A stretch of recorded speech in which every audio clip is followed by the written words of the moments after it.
Every country in the world is, in one way or another, in debt. Sounds unusual, doesn't it? Take the world power, the United States. Right now it owes $38 trillion. Yes, trillion. Even the European Union, a massive economic bloc, carries around 14 trillion in debt, and Japan nearly 9 trillion. Even the so-called rich countries like Saudi Arabia, Germany, or China live under staggering levels of debt. But the obvious question comes up right away. If everyone owes money, then who is the creditor? To whom, or to what, is all this money flowing? This is where we need to pause for a moment and look deeper, because to answer that question, we need to understand not just economics, but how the modern world itself was built. Debt isn't just a burden as we tend to think. In fact, it's the unseen backbone of the modern world. Behind every war, every crisis, every economic boom, there's always money. It's as if the entire global system is bound together by an invisible web of indebtedness. And when you follow that web to its end, you realize something unsettling. The world doesn't really owe anyone in particular. It owes itself. But in this loop of borrowing and lending, not everyone stands on equal ground. Some grow rich through the system, while others are crushed beneath it. Today, the total global debt exceeds $315 trillion. That's almost 3 times larger than the entire world economy. Yes, our planet has borrowed nearly 3 times more than it produces. So how did all this begin? Let's open the history books and go back to the birth of finance itself. In 1694, England was at war with France and it nearly emptied its treasury of gold. The king summoned the country's wealthy merchants. "Lend me your money," he said, "and I'll repay you with interest. I'll guarantee the repayments through the taxes I'll collect in the future." And just like that, the Bank of England was born. For the first time in history, a state began spending money it didn't yet have. It was a revolutionary shift. Because from then on, wars, explorations, even economic growth, none of it required gold anymore. They could all be financed through promises, through debt. Those pieces of paper carrying the government's promise to pay, known as bonds, could be traded and their value could grow. That was the beginning of the modern financial system. France copied it, the Netherlands refined it, America adopted it, and a new world order was born. A country's ability to borrow became a measure of its credibility. The more a nation could borrow, the more powerful it became. Once upon a time, empires launched campaigns for gold. Now they issued bonds to earn interest. Wars moved from the battlefield to the balance sheet. Centuries passed, and today debt has become the world's largest export. The United States owes 38 trillion. Japan, 9 trillion. And every 100 days, the world's total debt grows by another $1 trillion. Every country owes money. Every bank lends more money. And we, the citizens, are both borrowers and lenders. Our savings, our taxes, our pensions, they all circulate inside this system. So who's holding the other end of the rope? Who do we all owe? Let's take the United States as an example.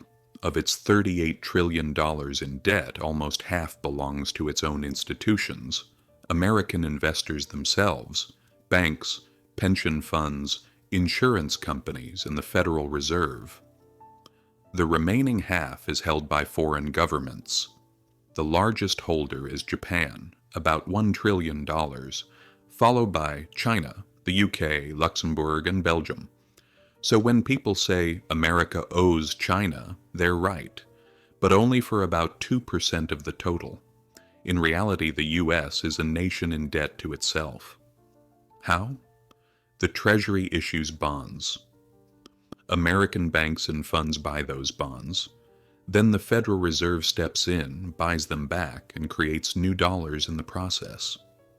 When citizens pay taxes, those taxes go toward paying interest on those bonds. And that interest flows right back into American retirement accounts, a loop, a mirror, a system turning endlessly within itself. And this isn't unique to America. Japan lends to the US lends to Europe, Europe lends to developing nations. Those developing nations then reinvest their foreign reserves into US bonds. In the end, everyone holds someone else's debt. The world is tied together by a global network of IOUs. But the foundation of the system is trust. As long as everyone believes others will repay their debts, the system functions. The moment that trust starts to fade, everything unravels. We saw it in Greece in 2010. The debt became unpayable. Investors panicked. Interest rates soared. The International Monetary Fund and the European Central Bank stepped in. But it was the public who paid the price. Taxes skyrocketed, wages were cut, unemployment soared. For an entire generation, bailout came to mean sacrifice. The same thing happened in Argentina, and again in Sri Lanka. When the system cracks, the creditors suddenly show their faces, the IMF, the rating agencies, the massive hedge funds. And suddenly, the fate of entire nations rests in the hands of a few screens and numbers. But the system never truly collapses. It simply resets. New loans replace old ones. Because in the modern world, debt isn't meant to be repaid. It's meant to be rolled over. Governments never really plan to pay off their debts entirely. They only aim to make them sustainable. Paying interest is the rent of the system. And global finance, like a shark that must keep swimming to breathe, must keep borrowing to survive. The US never planned to erase its debt. Japan has been rolling its debt for decades. Yet investors aren't afraid. Because for them, government debt is the safest investment on earth. A US Treasury bond isn't a burden, it's an asset. Banks hold it as collateral. Central banks treat it like money. The entire system depends on governments never fully paying off their debts. If one day the US decided to pay everything back, global financial stability would collapse overnight. Banks and funds would lose their most secure asset. The supply of dollars would shrink, deflation would begin, and the economy would stall. That's why governments keep borrowing, not recklessly, but rhythmically. Debt has become the heartbeat of capitalism. Every salary, every mortgage, every pension beats in sync with that pulse. When politicians say we'll pay off the debt, it sounds nice, but the truth is this. The goal isn't to eliminate debt, it's to keep it believable.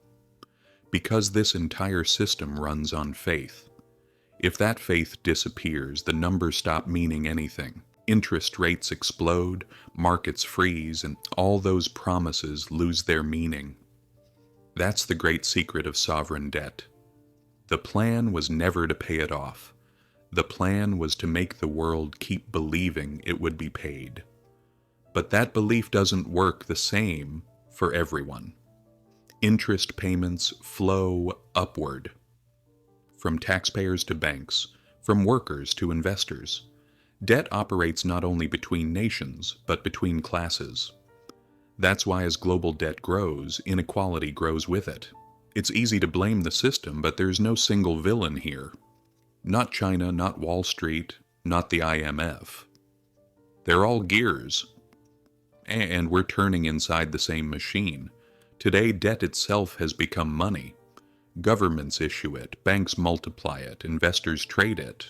We live on it, buy homes with it, get paid through it, invest in it. Who's the debtor? Who's the creditor? It's almost impossible to tell anymore. Once, debt meant bondage. Today, it means balance. But if that balance ever breaks, If trust fades, then the masks fall away, and we remember what debt truly is, a promise that can't be kept forever. If this story gave you a new way of seeing things, then you've just begun to understand how history really works. Because history doesn't just explain the past, it reveals the foundations of the world we live in today.